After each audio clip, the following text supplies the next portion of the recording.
decided to go study music in Devon back in 2001, I met this very special musician and a great friend, a beautiful human being that has shared so much, not just with us in Devon as students, but also with the world. And the piece that you are just about to experience is inspired by Babu Msele.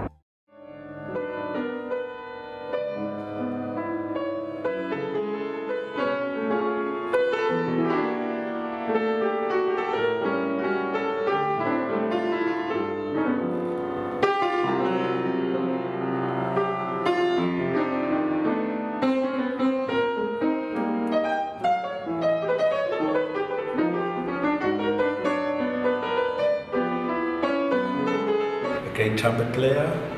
I feel like he defines, or he's one of the people that defines what African trumpet is, if there's anything like that.